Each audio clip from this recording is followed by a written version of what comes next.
सरकार ज्या काही आपण मागण्या केलेल्या आहेत त्याच्यामध्ये नक्कीच आपल्या पाठीमागे खंबीरपणे उभं आहे।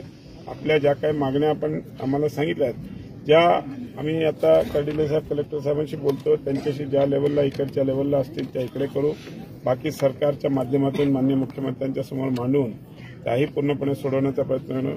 या ठिकाणी फक्त आपल्याला सगळ्यांना विनंती करेन की आपण पण सरकारला त्याच्यामध्ये सहकार्य करावं। आपल्या नक्कीचपणे आमचे एसडीएम साहेब पूर्ण वेळ आपल्याकडे, मी रोज त्यांच्याशी संपर्कात होतो आणि त्यांनी अतिशय उत्कृष्टपणे हे हँडल करण्याचा प्रयत्न केलेला आहे आणि तुम्ही त्याच्यामध्ये मोठं सहकार्य केलं।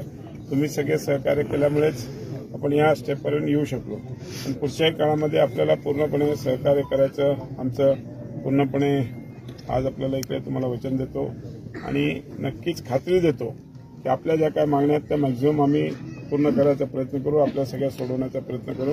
आमदार साहेब 2 दिवसापासून 3 दिवसापासून सगळं अपडेट करत होते आणि त्या हिशोबाने आम्ही आज सकाळपासून सगळीकडे पाहणी केलेली आहे। मुख्यमंत्री साहेबांशी पण बोलणं झालेलं आहे, त्याच्यामुळे लवकरच या सगळ्या गोष्टीमध्ये आपण पर्याय काढून मंत्री साहेबांना आणि आमदार साहेबांना विनंती आहे की विशेष पॅकेज